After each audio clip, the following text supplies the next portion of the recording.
Hello. I'm not sure the lighting is so good in this corner. I'm going to see if I can fix it by closing the curtain.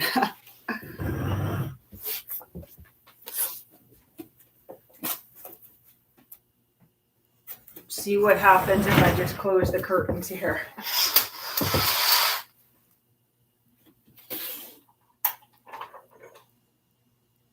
And turn some more lights on.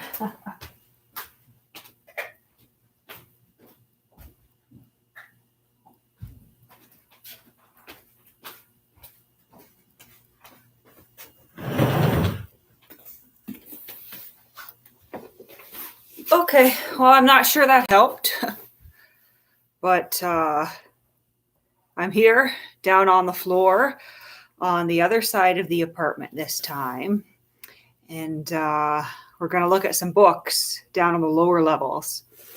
And I guess these are the books that sort of get less love than some of my other books. It's just sort of it's sort of happened that I've put, the less interesting ones down and out of sight, and the ones that perhaps I don't mind if they get too dusty, because it's kind of dusty down here.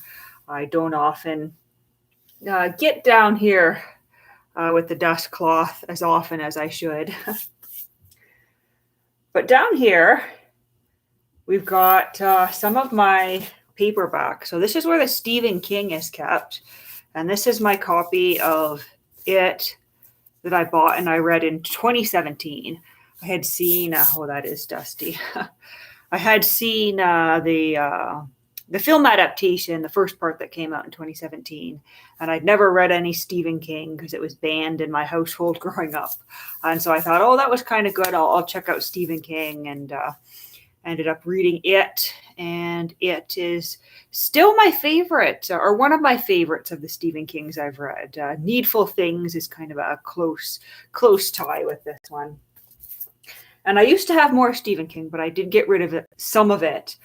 Just some of the ones that I thought, well, I didn't really like those. I'm never going to read those again. And so we've got It, and we've got 11/22/63, which is quite entertaining. And there's sort of that connection. There's a connection to It in this one as well, if you've never read it, because he does mention the town of Derry, Maine briefly. And I guess this one, if you don't know the plot of it, it's a time travel book about someone who goes back in time and discovers if they stick around for a few years, they can try to stop the assassination of the American president, John F. Kennedy. And then more dust. We've got Needful Things, another Stephen King title here. And this is one of my favorites. It's kind of creepy. Oh, hi. Hello. Oh, I've got someone in my chat now. Hello. This one's kind of creepy. It's about this small town. I think it's in Maine. Yep, Castle Rock, Maine. A lot of his stories are set in Maine. And this small town where this kind of antique curio shop owner shows up and opens up this shop, and suddenly people start seeing, the things they most desire in the shop window. And of course, when they buy them, somehow the shop owner is able to get into their head and start influencing them. The things they do, and the entire town turns to chaos. And then we've got Stephen King's first novel here, Carrie. I like it, but it's not a favorite. I can't say I'm really a fan of any of the film adaptations that have come out, but it's something I think I've read it twice now. Hello, Michael. And then Firestarter. There was a new adaptation of Firestarter that came out just last year, I think, or it might have even been earlier this year. I think it might have been last year, but I did see that in theater, and I liked it well enough. Not one of his best, but mildly entertaining. Oh yes, Jason Harrigan saying Needful Things is great. That is one of the few Stephen Kings that I'm anxious to reread. And I've reread some of them, but not Needful Things yet. And then there's a whole stack of Stephen King pushed to the back of the shelf. Finders Keepers. And some of the Stephen King are kind of a weird size. It's like it's tall. Because this is your typical paperback. And then some of the Stephen King are just an odd height. They're like tall and narrow. And I'm trying to remember. I'm looking at this book, knowing I read it, but completely forgetting the plot right now. I know that someone finds something in the woods and somebody else is writing something. Yes, this is the one where someone finds a collection of unpublished notebooks by a dead author. And it's a teenager. It's a teenager who finds these stolen treasures, and someone is, coming back looking for them, and my Chromebook wants to do an update that we're going to ignore. I think it was okay.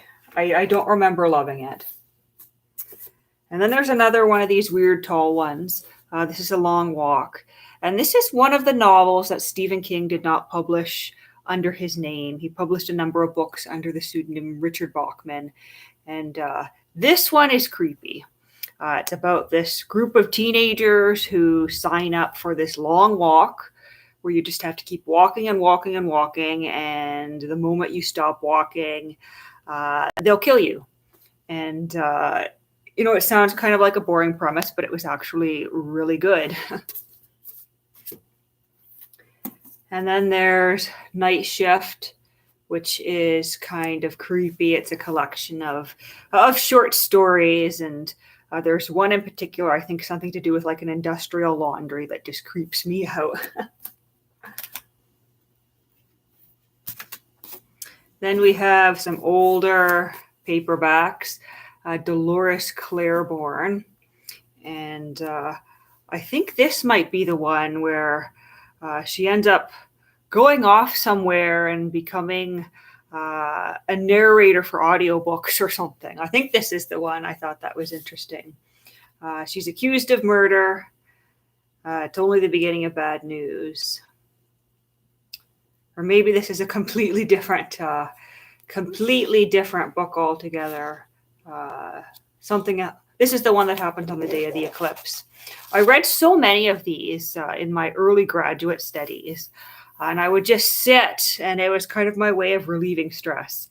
I would sit and I would pick up, on a Saturday, I'd read 2 or 3 of these and just go for it.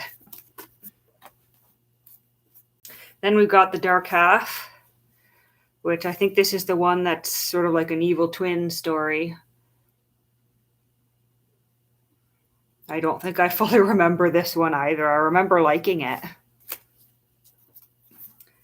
Then there's 4 Past Midnight, and I've got the paperback, but I listened to this one on audiobook, and the rest of the stories in here, they're fine, but I like the Langleers. I think it's called the Langleers in here, but in the collection I read, they'd actually called it something different. They called it 1 Past Midnight, which I'm noticing is kind of the secondary title in here. So 1 Past Midnight is in here as well, but then at the start of each page, at the top of each page, they're calling this one the Langleers for some reason. And that's the one where a group of people are on a plane and they somehow go through some supernatural tear and end up in a time not their own. And you have, the Langleers are kind of these weird voids of light that are eating things up. And this is the one that has Secret Window, Secret Garden as well. I think that was made into a movie. And The Library Policeman isn't bad, but not something I'd read again.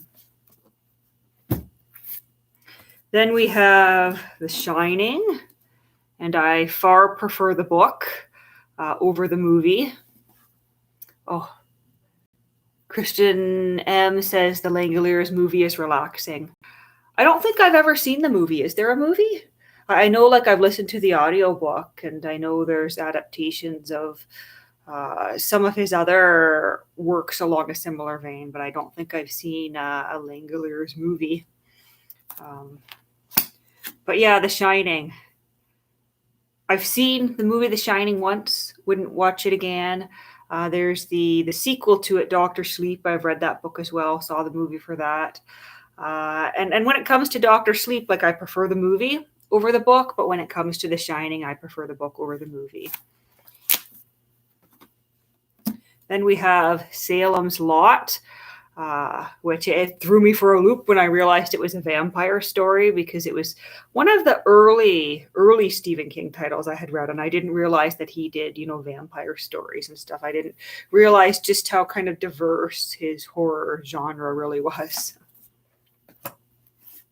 And I think that's almost it for the Stephen King. There's one more here, which is Everything's Eventual, 14 Dark Tales. And I think maybe I haven't actually read this one yet. It's just kind of been sitting here. But this is the Stephen King that's left of my collection, because I did used to own a lot more. I've read Mr. Mercedes and what was it, The Institute, the Outsider, a few of his more recent things, but I'm not too pleased with his more recent stuff. I sort of prefer his earlier stuff from the 70s and the 80s and even into the 90s a little bit. Oh, but I'm realizing that was a half-truth. There's a couple more here. They're just on the other side of a couple of books. Stephen King's On Writing, which isn't a bad read. I'm not really a writer myself, but I did find it interesting. And then Danse Macabre, which is his book about I think it's mainly about the horror process. It's a little bit autobiographical as well. I remember reading this kind of in an afternoon on a Christmas holiday one year. Yeah, Dave says he's only read a few Stephen King books. Really liked them. Yeah, they're good. They're good. You kind of have to suspend your disbelief when you read Stephen King, because sometimes, especially near the end, you'll get some plot points where you wonder, where the heck did that come from? Or why is that character doing that? But for the most part, they're just really entertaining. And then I do have one novel here by Stephen King's son, Joe Hill, A Heart-Shaped Box, that I also read. And this one was really creepy as well. I've been meaning to read more Joe Hill ever since this, but I just haven't. And this is the one where I think it's some sort of object. I'm trying to remember exactly what the object is. It's this kind of death metal rock legend, rock star, who collects all these weird objects from people who have died. And yeah, it's a suit that's inside the heart-shaped box. And by owning this suit, he accidentally kind of attracts this evil spirit, which wreaks havoc on his life and starts attacking everyone around him. And it's right down on the shelf next to my illustrated Dracula. And this is great. This was obviously a secondhand find. In fact, I'm not sure I even paid anything for it at all. I think it might have been kind of a dumpster find. But it's got Bela Lugosi on the back. He played Dracula in 1931, and I've always enjoyed that film. And so it was kind of neat to get this particular edition. Like, it's the whole novel in here, but it's formatted in columns, which isn't the best to read because the print is tiny. But I do keep it just because of all the illustrations. And I think it's an interesting idea because this isn't from the 30s. This is, I think, from the 60s or the 70s, 1975.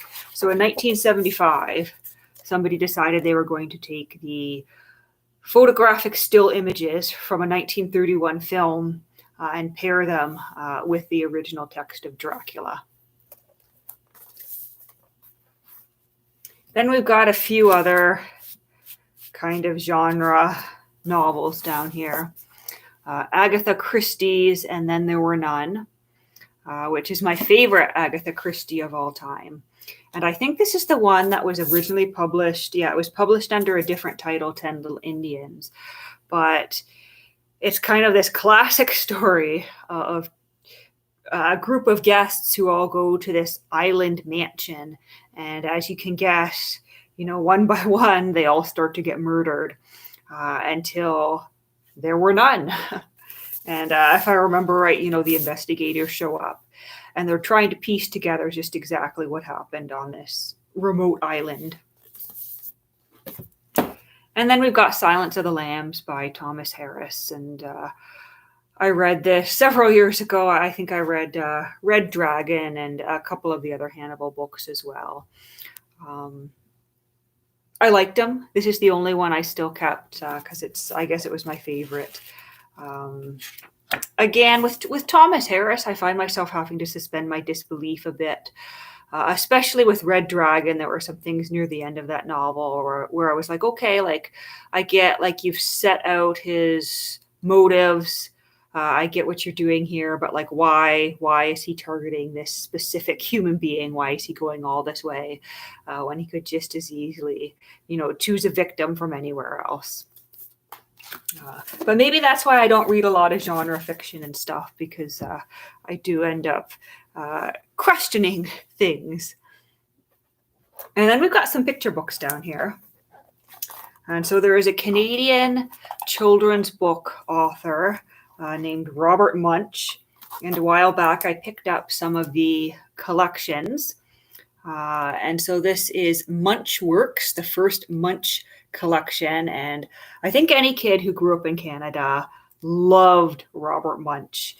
And he was from Guelph, Ontario. Or I think he still is from Guelph, Ontario. But he would come and he would do readings in some of the local towns every once in a while. And I remember going, in my hometown, Robert Munch shows up and he reads to us. And it's not like he was a tiny local author. Like, he was nationally known, and you would walk into any bookstore and there would be Robert Munch books. And I think up until a couple of years ago, almost every year there would be a new Robert Munch book out. And this one has some of my favorites. His first one, or one of the first ones that he's known for, is The Paperback Princess, which is this great story about this princess who is going to marry the Prince Ronald. And she's so in love with him. But then Ronald gets kidnapped by a dragon. And she goes to rescue Ronald. Ends up, getting blown at by the dragon. Her clothes burn up, everything burns up. She shows up like wearing nothing but a paper bag because she doesn't have any clothes left and her hair is a mess and she smells. And she finally gets in to rescue Ronald, and Ronald is disgusted with her. And so she's upset and tells Ronald that she doesn't need him and that he's a bum and she's not going to marry him and she's going to go off and be happy. And then David's Father, which is about a little girl who meets a classmate who has a giant for a father. Thomas's Snowsuit, about a kid who gets his snowsuit on and then has to go pee. And it happens time and time again. Actually, no, I think that's a different one. I have to go pee. That's a kid. They get him all dressed up in the car, and they ask him again and again, do you have to go? And of course he says no. And then at the end he does. Thomas's Snowsuit is the one where Thomas refuses to put his snowsuit on. And several adults over the course of the day end up trying to get him into his snowsuit. At one point, his teacher ends up wearing the snowsuit and he ends up wearing the teacher's dress. But that's good fun. And then I have Munch Works 2, which is some more of the stories. And on the cover here, you have, I think it's called Some Pigs. That's the one where her parents warn her not to leave the gate open and let the pigs out. And then the pigs end up getting out and they follow her to school. And they're all over the place. And she's somehow got to get all these pigs home. And Then there's Purple, Green, and Yellow, I think is the name of it. I think it might have one more color thrown in there. But Purple, Green, and Yellow was one of my favorites. It's about this little girl who begs her mother for markers. And there's all these special kind of markers. First, she gets the markers that, are washable and come off. And then she gets the markers that, smell like plums. And then because she's been so remarkable with her markers, so responsible with her markers, her mother lets her get the super indelible, never come off until you're dead and maybe even later markers. And naturally, that's the point when she decides to color her whole body with them. So that's some of the Robert Munch. And I think there's, 2 or 3 other Munch work volumes that I don't have. But I'll just get these books back on the shelf here and take a peek in the comment section. No, I haven't seen the Red Dragon movie. I have not seen that one. And I don't think I've seen Kenneth Branagh as Poirot. I have seen an adaptation of Poirot. It was one that the public broadcasting station out of the United States, it would broadcast out of Buffalo, and we'd get it in Southern Ontario. They'd play one of the versions. It could have been that one, but I'm not really sure. They'd play that, and they would play the Sherlock Holmes with Jeremy Brett when I was growing up. And we'd watch that on a Saturday night. So getting all the books back onto the shelf so that I can access the other ones. No, those were the ones that I had stacked up behind. And here's my Rousseau. That's kind of out of place. The Reveries of a Solitary Walker. I somehow ended up down here tucked in with the Stephen King, which is an odd place for it. I think I was probably reorganizing and realized there was a smidgen of space here. And somehow it ended up there. But this is really good. This is just a collection of Rousseau's essays. I think most of them were written near the end of his life. Reveries of a Solitary Walker. And he's kind of in exile, and he's taking walks, and he's thinking about topics, about life, about his writing, about what it means to be solitary. And he ended up recording them in this little volume here. And they're titled very simply, the first walk, the second walk, and there's 10 of them in here. And I read them I've got a date in here, September of 2020. So 2 years ago now that I read them for the first time. And then I read them again last summer. And I think I actually did a video when I had taken one of my own walks here, where I read aloud some lines from one of those walks. And I think maybe they're tucked down here because I have a joint biography of Wordsworth and Coleridge down here. And it's in plastic, so it's a little reflective. But this is The Friendship, Wordsworth and Coleridge by Adam Sisman. And the connection there is that they also, can't remember if it was Wordsworth or Coleridge or both of them, but they also took a walking journey at some point, although that was back in the day when it was semi-popular to just, take a walking trip. Obviously a rich people thing where they would just, take a few weeks, a few months and just walk all over the place.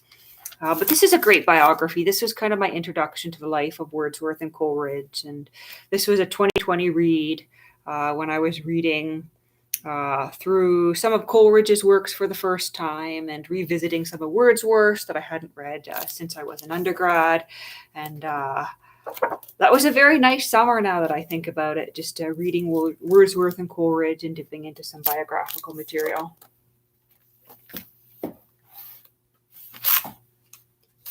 And then we'll see how many people saw this one coming. I don't think I ever talked about it on my channel, but I did read it. I have The Secret History by Donna Tartt, which I know is kind of a classic and a favorite. I think it was published in the 90s, and it's considered sort of, like the pinnacle text for dark academia. And I have the hard copy, but I didn't actually read it in this format. I think I went searching for like a first edition or something, because I thought if I'm going to buy it, let's get a first or at least an early edition. Yeah, this is the 1992 printing here, but I had listened to it on audiobook. I think it was once again sometime in 2020. And I was hooked. I was obsessed. I think I listened to it all, straight through in the course of about 48 hours, and greatly enjoyed it. And then, this is kind of squeezed in here wrong, but got this great big one, the novel A Biography, which I've not actually made it all the way through. Beginning of 2020, I agreed to do a buddy read with Hannah, and I think with Sean D. Standfast as well. And I made a note in here. It'll probably tell me exactly when our buddy read. Yeah, 2021. And I think we were going to do kind of a chapter a week or something. And we went for 2 or 3 weeks. And then I think every last one of us just sort of collectively stopped reading and checking in on the chat. And I think in part because it wasn't exactly what we expected it to be. I was thinking it would be something a little bit, hello, Alan. I was thinking it would be something a little bit more chronological. And if I remember right, it was kind of all over the place. And they would talk about, certain authors and certain works that were published, and then dive into more contemporary stuff that had nothing to do with the era in which that author lived and published, which is fine. But it just happened to be contemporary stuff that I knew nothing about and wasn't interested in. And I guess it just wasn't the content that I was expecting, or that any of us were expecting, I think. But it's still here on my shelf. I'm not about to get rid of it because I think I did end up paying like $50 for it. But it's still here on my shelf. So that is one layer of that shelf gone through. And I'll just scoop back here a bit and maybe shift this closer as well. Because now we are down to some of more of my, I guess, cheaper paperbacks. Still kind of vintage though. So we have my Colette. The Vagabond by Colette, story about an actress who gets a marriage proposal and has to decide whether she's going to take it or not, or whether she's going to continue her life on the stage. And I like Colette, but I'm not a big fan of Colette. And then we have the Pure and the Impure. I quite like the cover art on this one. And then we have Gigi and the Cat. And I was especially interested to read Gigi because I had seen the film as a teenager and absolutely adored it. And so I wanted to read the book. Certainly the book made me understand a lot more of the film and a lot more of the context. Certainly the time the film was made, I think they kind of glossed over some things. And of course, watching it with my mother, she didn't explain the whole context to me either. And then The Cat is a good one too, about this couple. And one of them has a cat, one of them does not like the cat. Will their relationship last? And then we're into my Alberto Moravia. And so we have a couple of penguins here, 2 women and 2 adolescents. We have, this is missing the dust jacket, 2. And I think this is the original English translation. I think it might have been published more recently under a different different title, and I'm forgetting what that is right now. But you can sort of guess what kind of novel it is by the fact that it's called To a Phallic Novel. It certainly is something. It was a style of literature I'd never read before, and it was something that I found when I was studying my undergrad. I walked through the stacks at the arts library quite often and found a copy of this book in the section with Moravia's books. And I ended up picking this one up, and also this one called The Empty Canvas. And I like The Empty Canvas better. This one's nice because I found a copy with the dust jacket. Trying to remember the year. They were published in the 60s and the 70s, most of his works. So this is the English translation from 1961. And it is about a painter who one day decides to stop painting.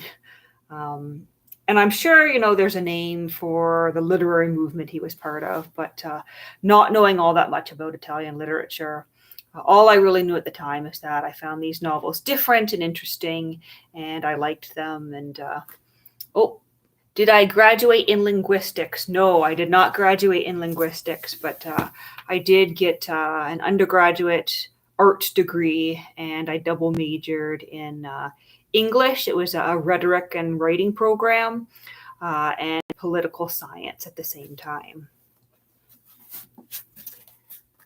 So tuck the Moravia back down there. We got one more Moravia, and this is published in the NYRB edition, and this is his Contempt. Introduction by Tim Parks. Let's see who the translator is on this one. Now that I'm looking at this, I don't think I've actually read this particular novel. This is Angus Davidson. I think this is one I bought shortly before I moved. And when I say I moved shortly before, I moved out to Ottawa. And so I think it was something I either took with me or left behind, and it kind of got buried, and then my interests and tastes changed, and it's sort of sitting here. Should I ever decide to go back to Moravia? Because I think if I went back to Moravia, I would probably reread The Empty Canvas and Two, and maybe some of his shorter works, and then I think I might end up digging into some of the stuff that I hadn't read yet. There's another one that I had read called Conjugal Love, which is about a newly married couple and the things that go wrong in their relationship. Moravia, I guess, is kind of a psychological writer in some ways, because he's certainly looking at the inner workings of his characters. And I think he's probably someone who read a lot of Freud or something along those lines. And he's very interested in the relationships between people, and some of the things in his novels are very subtle. It's, tricks of conversation, where you suddenly realize that, because this tiny little thing happened in a conversation, this character then had these thoughts, which then led them to do sort of this drastic thing that no one else in the novel understands. Alan, yeah, NYRB are great. And I do have some more of them, but they're farther up the shelf. There's a chunk of them right there. I don't know if you can see. And now we're into the Franz Kafka. And so we've got a Penguin edition of Metamorphosis. And I read this one for the first time in an English class on the short story, which, you look at it, it's more of a novella as opposed to a short story. It certainly was a lot to read in between classes. There are some other works in here too, but the Metamorphosis does take up a good 80, 90 pages in here. And so it was a lot to read when there were, a lot of other classes to read for. And I remember trying to read it on the bus to get through, this whole, essentially a novella by the time I got to class. And then we have The Trial and the Castle. And the thing about Kafka is he kind of unnerves you.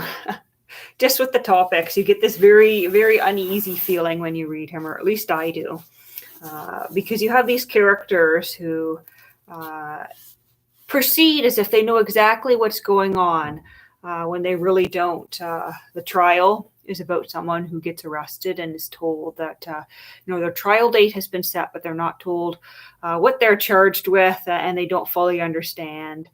And yet they go ahead as if this is kind of the most natural thing in the world. And The Castle is about a guy who comes to this town, and he thinks he's going to be employed up at this castle, and he spends the entire novel trying to get someone to take him up to this castle because he's going to have this important role there. And no one will take him there, and he can't seem to meet his boss, and people are secretive, and yet he continues on as if it's the most natural thing in the world.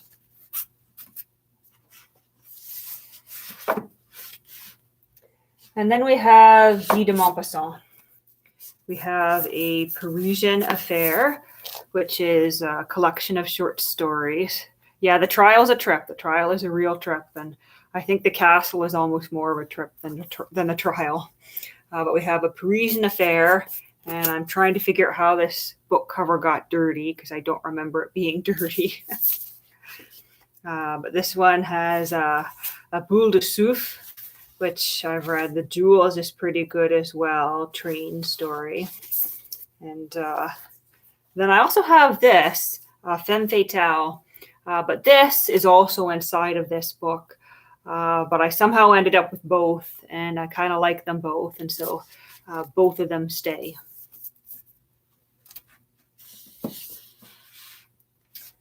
Then we've got my favorite Flaubert, Sentimental Education.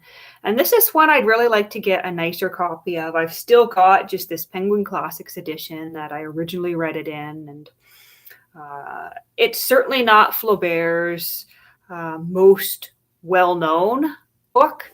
When you think Flaubert, you often think Madame Bovary. And I'm searching here. I think I got rid of my copy of Madame Bovary because my copy of Madame Bovary was such a poor paperback that I just, I decided I was going to get rid of it. And if I ever want to reread Madame Bovary, I can buy a nicer edition. But Sentimental Education is about a young man who falls in love with a much older woman. He's building his career. He's trying to gain wealth. It reminds you a bit of Balzac in a way with the way he goes about, trying to make social connections and have these romantic encounters, and the way that he's, trying to get this money and taking these chances. But he falls in love with this older married woman. And we see over the course of his life, his interactions with her. And then he meets her again as an old woman. And I think it's just a very interesting novel, and romantic in a way. A lot more romantic than, Madame Bovary would be. I don't particularly like Madame Bovary. Oh, no, there it is. It got shoved to the back. There's my current edition of Madame Bovary, which is not the paperback I was thinking of because I had a worse paperback than this. But Madame Bovary is interesting because, and I'm trying to see if I've got it shelved in the right spot, but there is another novel, and I don't see it, but there's another novel that has almost exactly the same plot. I think it's got to be shelved here somewhere. But it's Effie Briest. There it is. Effie Briest by Fontaine. These novels have almost exactly the same plot. And of the two, I prefer Effie Briest. Both of them are about, young women who marry men who are absolutely in love with them, who have affairs, and then things fall apart from there. And they both very much focus on the experience of this isolated housewife. Yeah, exactly. The characters in Kafka are hopeful in a doomed, hopeless universe. And I think that bothers me a bit. And you can get philosophical and say, oh, well, it's true to life. But there's a difference between hopeful and absolutely oblivious. You have still to yet read any Balzac. Yep. I have my Balzac. That's the Balzac is for another day. But yeah, Effie Brius. There's even a comparison on the back of this, comparing it to Madame Bovary. And I'm trying to remember which of these was published first. And if I remember it doesn't really help me much. When was this published?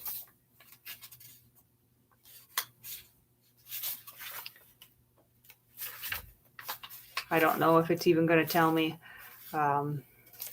But this was a German novel, of course. And this was a French novel, but they essentially have the same plot. And I ended up preferring this one. Yeah, that's where I bought it from.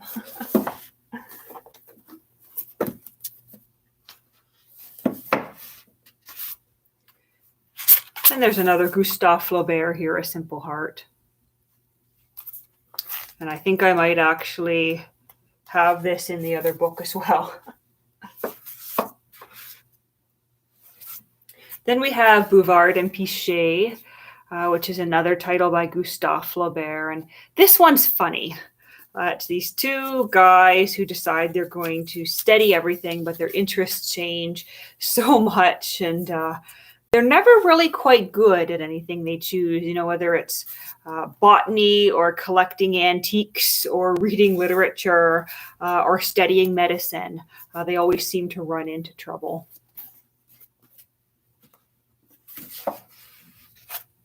Then there is Truman Capote's Breakfast at Tiffany's. And as much as I love the film from the 60s, or is it the late 50s?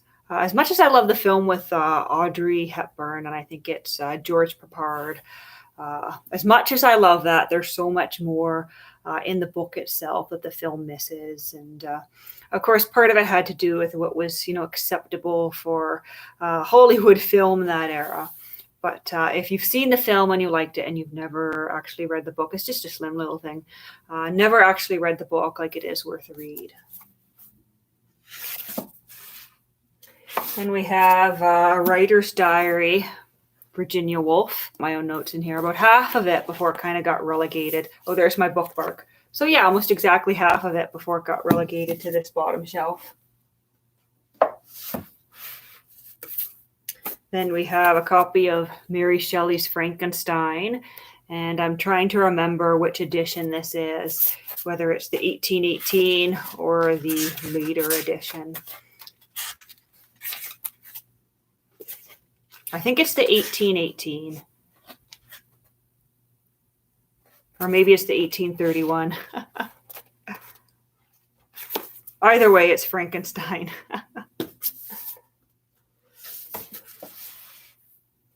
What are those blue books in the foreground? These ones here?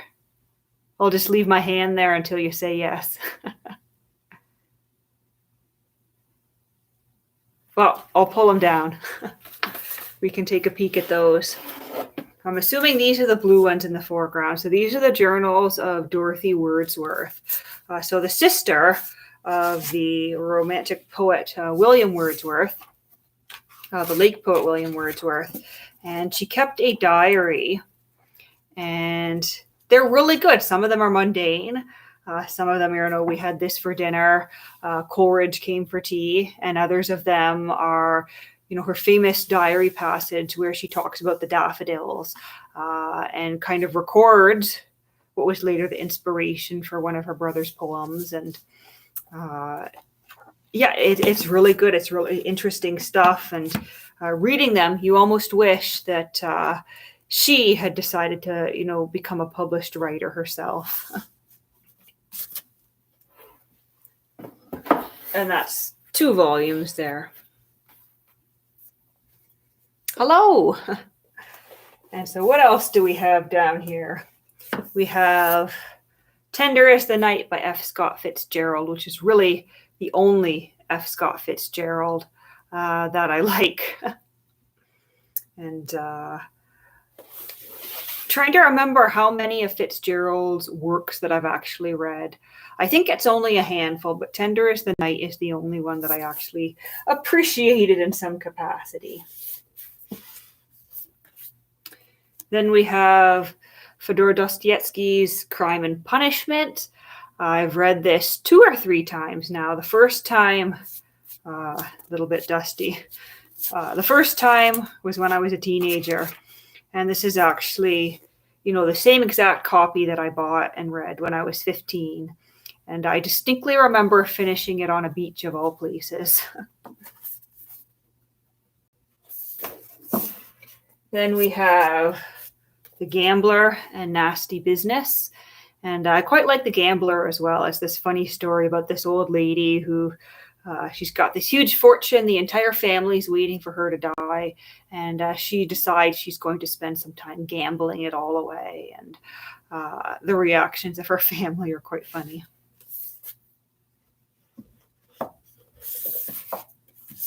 Then we've got Notes from the Underground, The Double, and Other Stories. And this is a Barnes & Noble classic.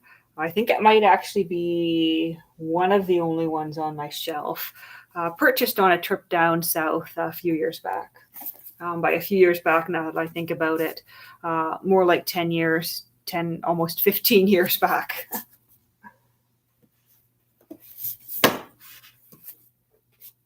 Then we have a biography of a 20th century French actress.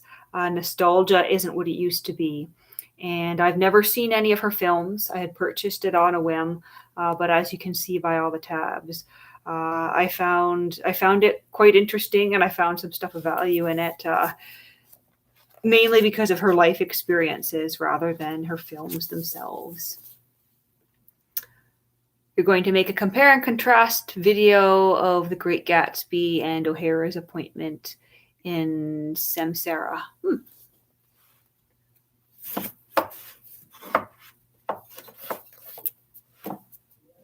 Then we've got George Orwell, Down and Out in Paris and London, which I think was the second Orwell I read. I had read 1984 first. Then I think it was either this one or Animal Farm that I picked up next. Or it could have been Burmese Days, and I didn't really like Burmese Days. But Down and Out in Paris and London remains my favorite of his major works. And I think it's because I love a good memoir, and I especially love a good memoir that's focused on Paris and London, and particularly Europe in that particular era in which he was writing. Yes, his essays are incredible too. I'm midway through reading a bunch of his essays right now. I've got volumes 1 and 2 that includes a lot of his essays, and it's got letters and journal entries and articles and that sort of thing too. Then we've got Jacob's Room by Virginia Woolf. Kind of a sad book, one about grief, and I remember reading it a few years back and enjoying it and saying, "Oh, I'm going to pick up more Virginia Woolf," and I haven't really done so since then. I've also got a copy of A Room of One's Own, which I think anyone who's studied an English degree anywhere or ever been to a high school English class in North America probably had to read A Room of One's Own. And so that is kind of another shelf down. I guess maybe we'll do the corner here. And so we'll take yet another step back into the corner here. And we have another Robert Munch here. This is kind of a miniature one. I think this is probably my favorite Robert Munch. This is Mud Puddle. And we've got Robert Munch on the back there. But it's literally about this girl who goes out to play. Beautiful sunny day, right? And then a giant mud puddle just like jumps on her, and there's pictures of the mud puddle all over the place. And she keeps going in to get a bath, and it's a really fun story. I think because I was a kid who liked to play in mud puddles. Did I read Fahrenheit 451? Yes, I have read Fahrenheit 451, and I would have been a teenager. I remember liking it. Probably not something I would go back to, but I do know I did read that one. Then we've got, and none of the Americans on here freak out, please, because I know Americans tend to have, especially left-wing Americans, tend to have quite a strong reaction as soon as you hold up anything by Ayn Rand. But I have The Fountainhead by Ayn Rand. And I've read a couple of her novels. The Fountainhead remains my favorite. It's got the most interesting characters, grapples with some interesting issues. And yeah, I remember reading it in my last year of high school. There was a copy in the library. It caught my interest, and I think I even considered entering an Ayn Rand essay contest, and then I realized that no, they would want me to argue, their specific point of view, and I wasn't really interested in completely arguing their specific point of view, and so I left that alone.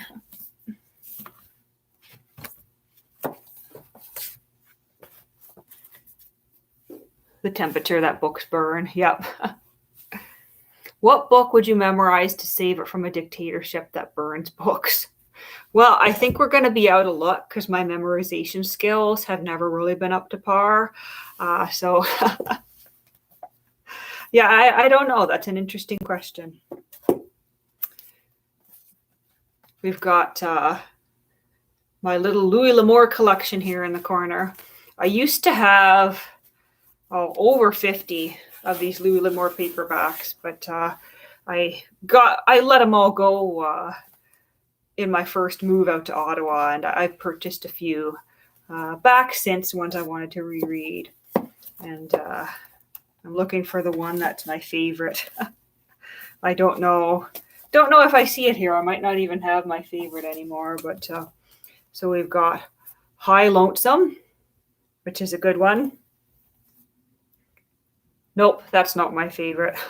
They all kind of have similar covers and similar titles, but there's one I particularly like, and it's about the one guy who sort of leaves his city life because he's got cancer, and he takes refuge, up in this, mountain place, secluded.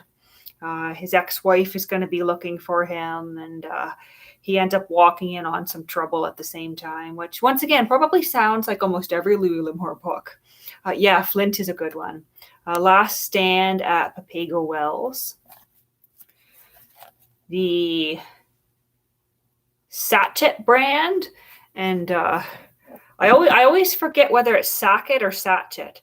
For years I've said Sackett, but I think it might be Satchet. But yep, the Sackett brand, The Tall Stranger, The Burning Hills, and The Mountain Valley War. And yeah, I do regret kind of getting rid of all of mine, because now, like, as you can tell, I like the older paperbacks from like the 60s and the 70s. I'm not a fan of the new versions they print now, the new editions. And so when I'm repurchasing one I want to read, I tend to go looking secondhand, preferably in person, where I can see that it is the covers and the formats I want. And then we have childhood favorite. This is A Royal Pain.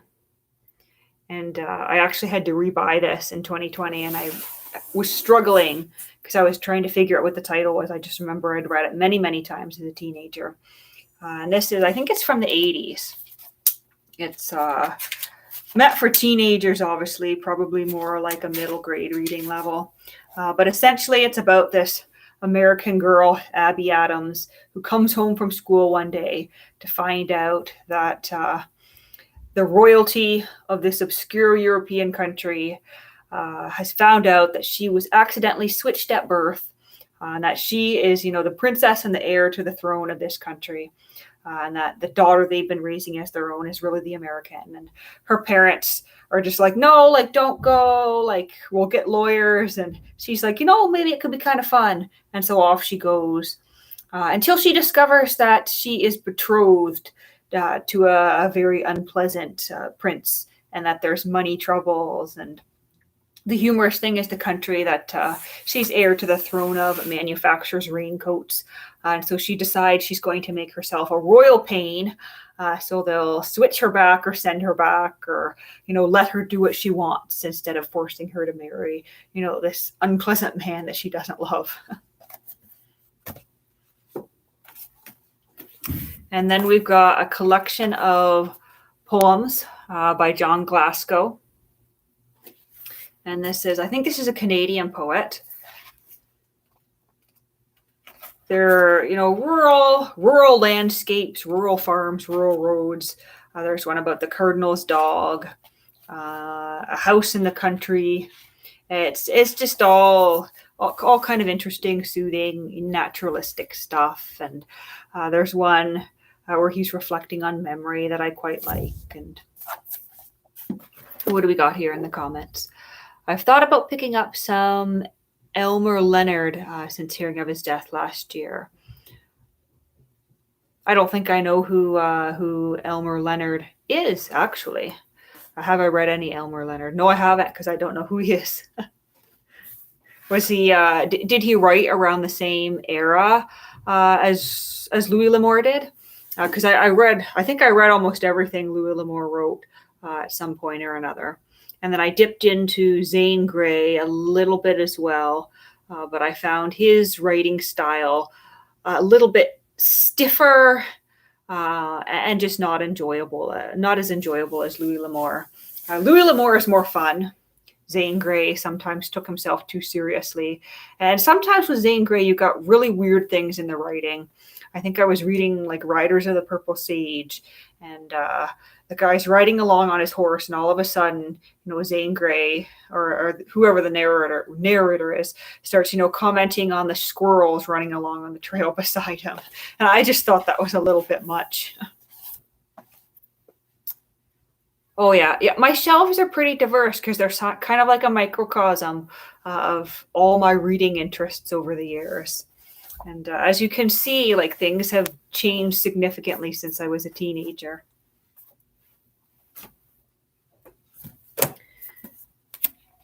Then we've got my second favorite Charles Dickens, because I prefer A Christmas Carol more.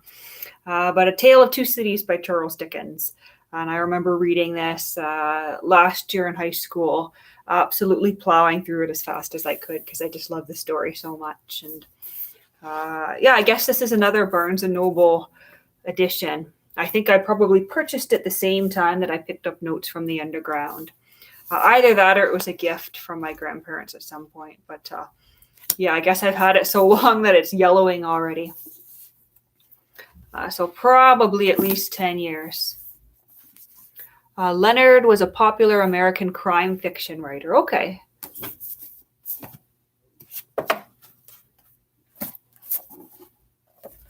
Then we've got Oscar Wilde, The Picture of Dorian Gray.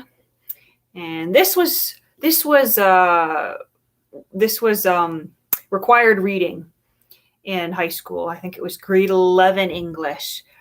That year we read The Picture of Dorian Gray, The Kite Runner, and Macbeth as well. I think we also read George Orwell Shooting an Elephant that year as well. That was the required reading.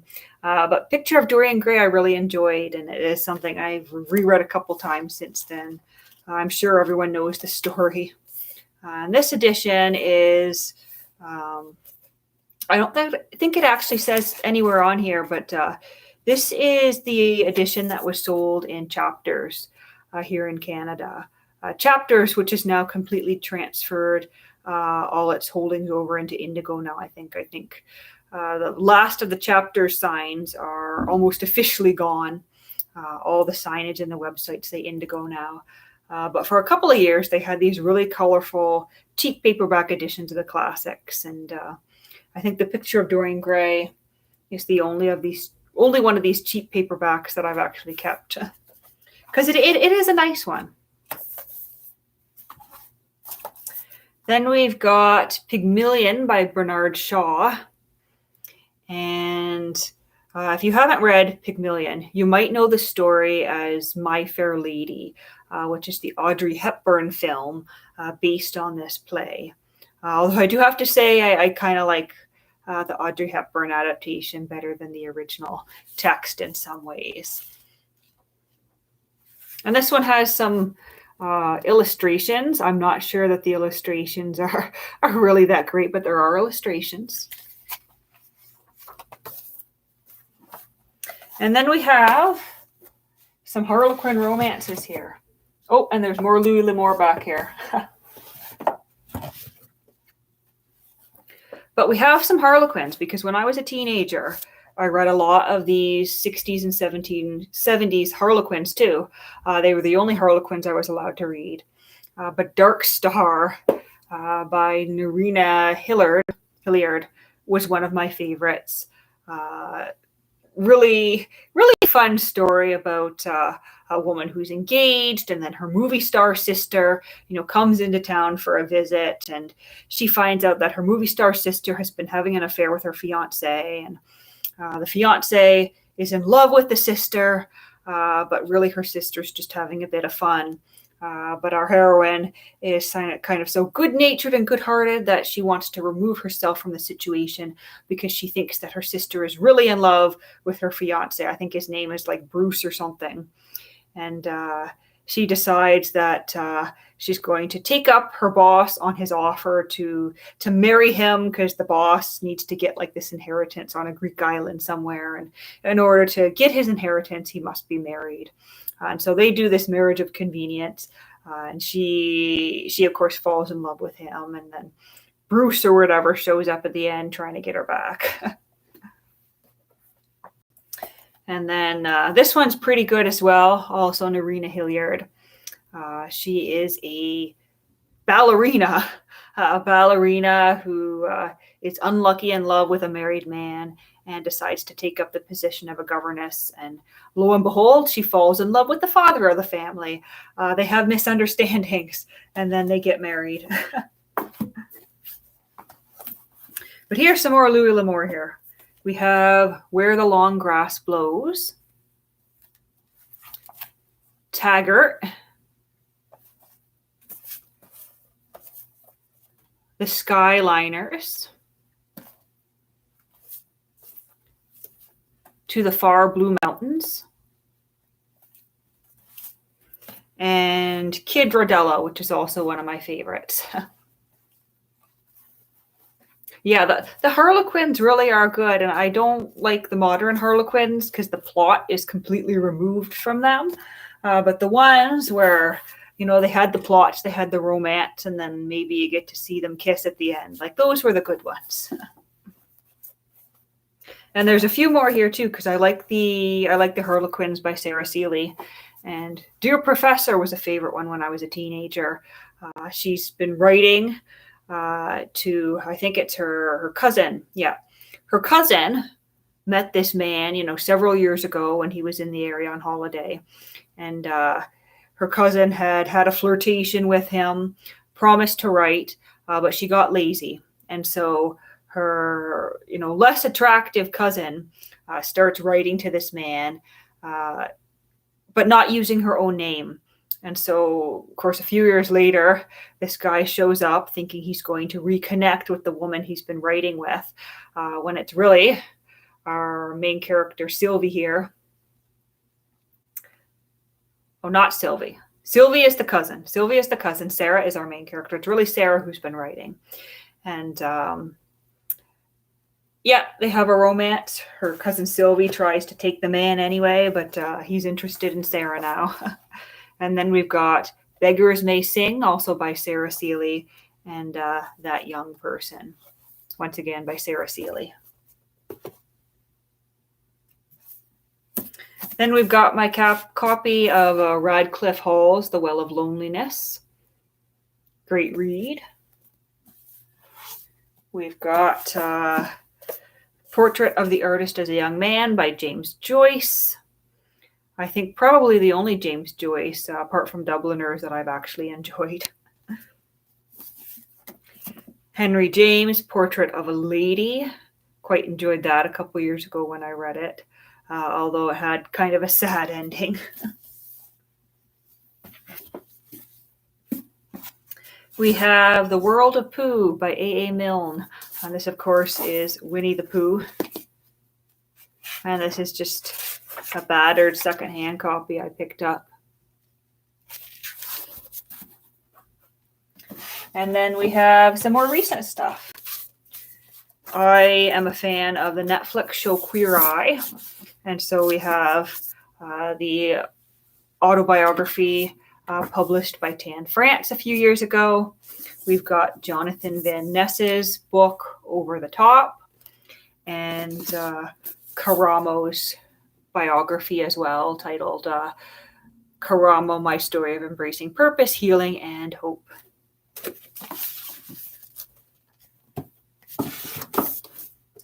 And then we've also got Jonathan Van Ness's The Little Book of Sass, which is quite entertaining as well. It's basically a little book of inspirational quotes. Oh, you have another channel name now, but you've been subbed for a while. Great. I wonder who you used to be, because I was just thinking, I don't think I've seen your channel name around much in my comments, except until the last couple of days.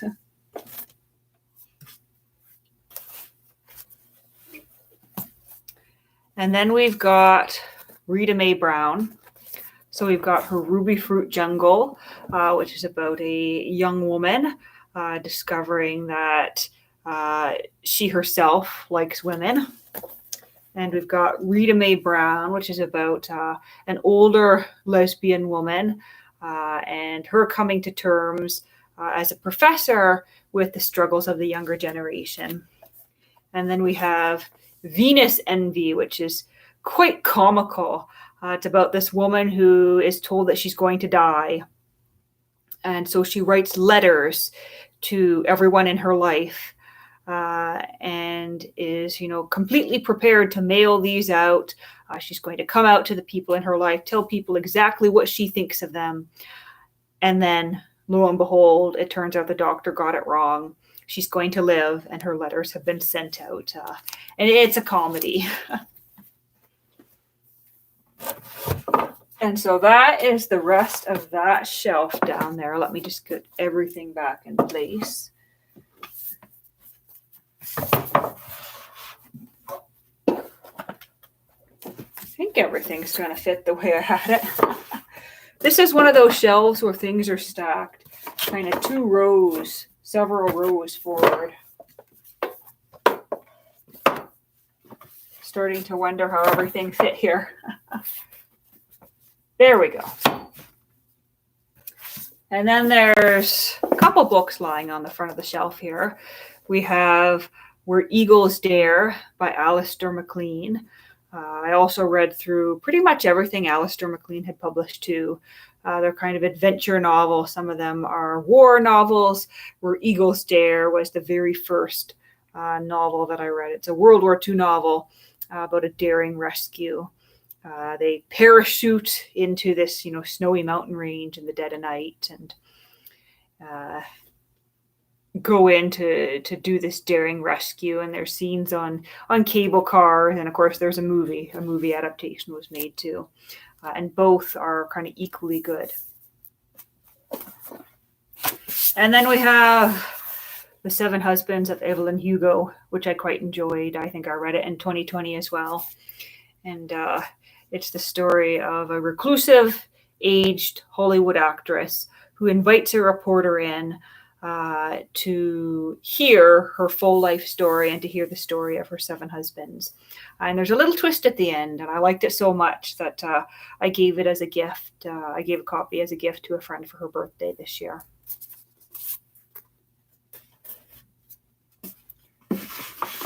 So maybe I'll just take a look in the comments for a second here, see what's happening, see if I've missed all that much.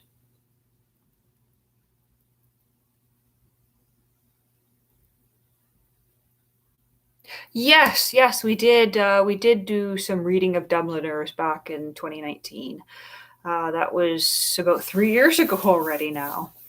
But yeah, I did enjoy Dubliners, and I'm wondering where my Dubliners got to, because I could have sworn I had Dubliners here on my shelf. I think it must have gotten shelved somewhere else. But we can take a peek over on this shelf here. And we've got my Everyman's Library edition of The Three Musketeers by Alexander Dumas. And I've not actually read this particular edition, so you can see it's nice and pristine. I bought it thinking I would reread it, but I actually haven't reread it since I was a teenager. I read it for the first time when I was 14. I read it again when I was 16 or 17. And I had purchased that a couple years ago thinking, oh, I'll do a reread of Three Musketeers. And I haven't yet. Then we have some Raymond Chandler. This one has The Big Sleep, Farewell, My Lovely, and The High Window in it. And I ended up picking this up because I had seen the Humphrey Bogart film of The Big Sleep. And so I wanted to read the original source material that inspired that. And I did, and I enjoyed it. And that was around the same time that I had purchased Dashiell Hammett's The Maltese Falcon, The Thin Man, and Red Harvest. And The Maltese Falcon was good. Thin Man was really good as well. And then we have, beside it, my copy of The Name of the Rose by Umberto Eco, which is a monastery detective novel, I suppose you could call it that.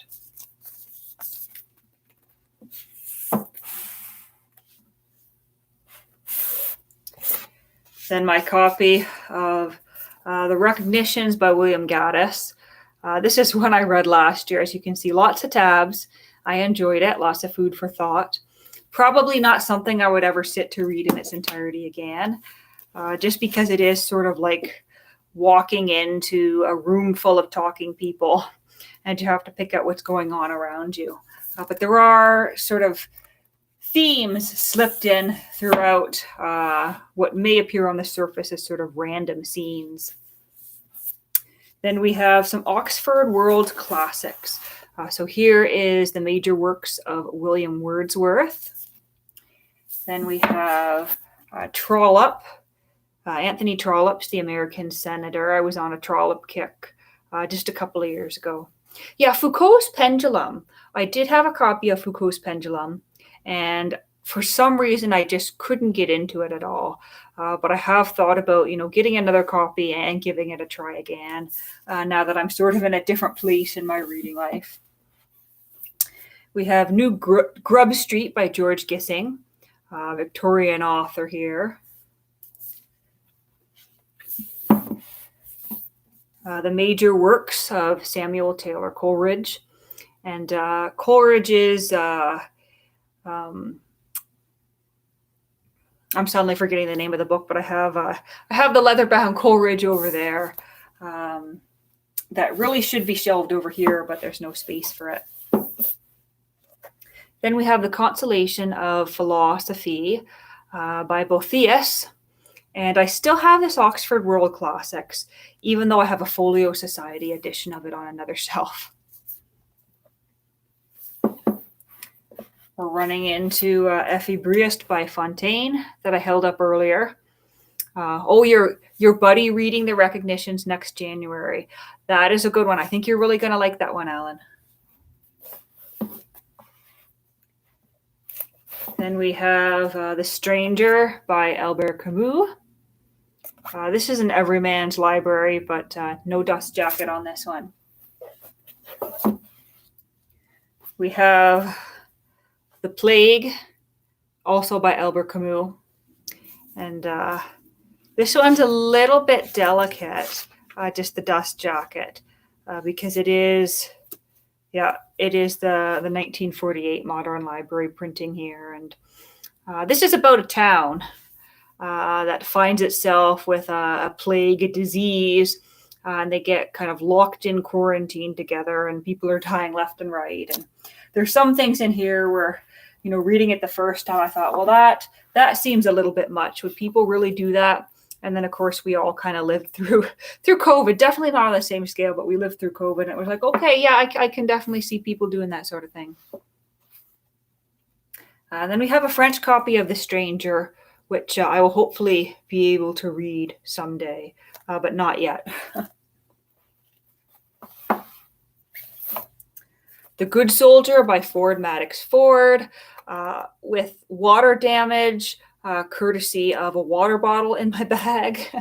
But it's okay, because this is just another one of those cheap chapters editions. And the only reason I haven't replaced it is because I feel like if I get rid of it, I'm going to have to throw it away. And it's fine for me. It's got character now. I kind of like it.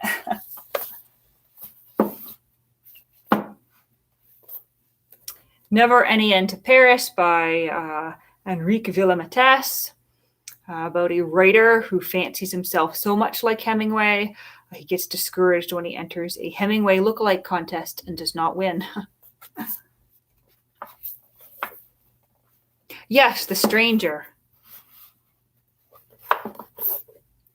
We have Ernest Hemingway's A Movable Feast, another great memoir. And then we have short stories of Ernest Hemingway. I've had this yellow edition for years, although I don't think I've read absolutely every story in here. I think I've, read most of them at one point or another. And my favorite Hemingway, The Sun Also Rises. And these Scribner editions are really nice. They're hardcover. The dust jackets are nice, but they also have all sorts of appendixes and a foreword and an introduction with interesting supplementary information. And it was especially interesting and good because I went into apparently I reread this in November of 2017, and the purple notes are from that rereading. But there aren't that many purple notes. It was good to have that biographical information the first time I read through this, because I didn't really know much about Hemingway at that point. And I've got a Farewell to Arms also in sort of the companion Scribner edition.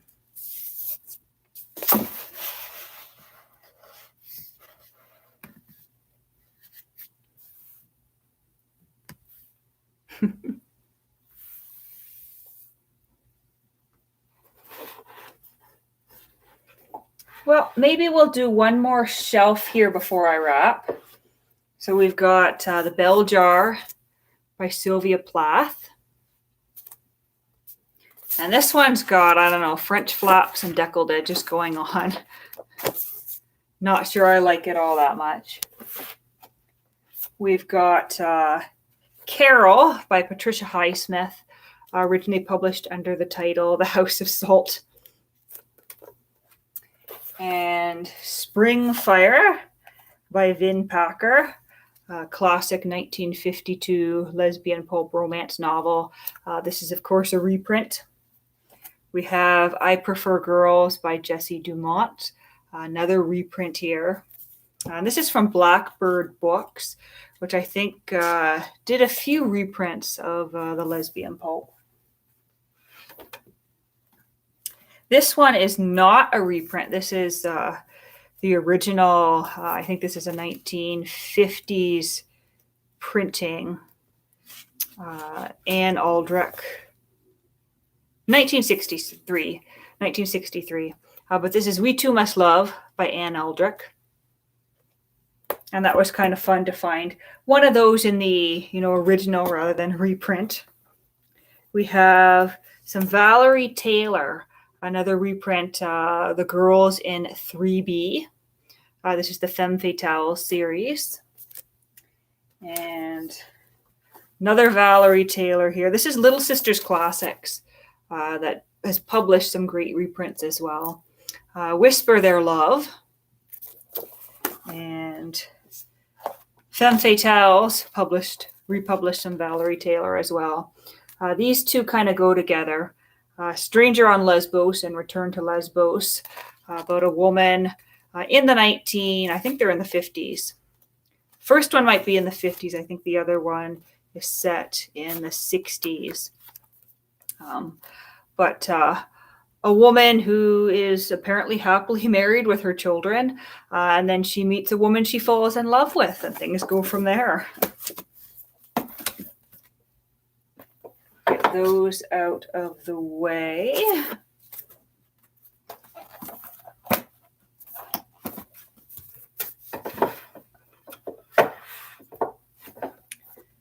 Then we've got Prism by Valerie Taylor, which is about an older woman who finally meets the love of her life at about the age of 60.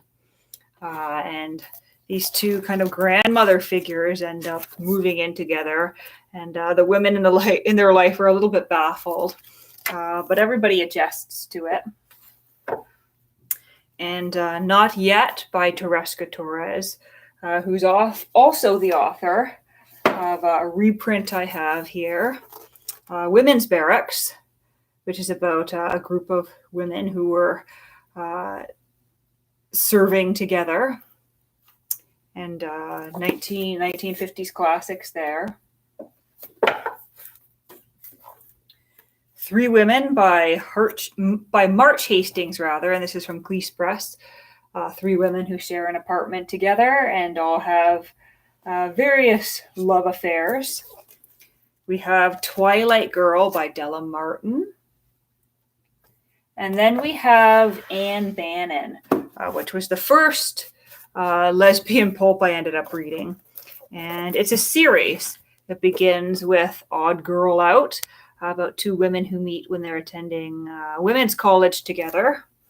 And one of the women ends up leaving that school, and I forget which one is next in the series here, because they're not, the publishing order isn't the chronological order, but one of them ends up going to Greenwich Village in New York. And there's Bebo Brinker, which is a character from the New York scene. Women in the Shadows, which continues the series. I Am a Woman, and Journey to a Woman. And the Anne Bannon is good, fun stuff. And then we've got just one more here, which is Oranges Are Not the Only Fruit by Jeanette Winterson. So this is kind of the pulp fiction corner in a way. And then some of the LGBTQ2+ literature is sort of in this general area. And there's a little bit more further up on the shelf, but I think we'll leave that for next time. So I'll just take a peek in the comments, and I'll see if anyone's got any questions before we wrap up here. Any questions about the books, any general questions or comments on life, just let me know and I'll scroll through and see what's happening here.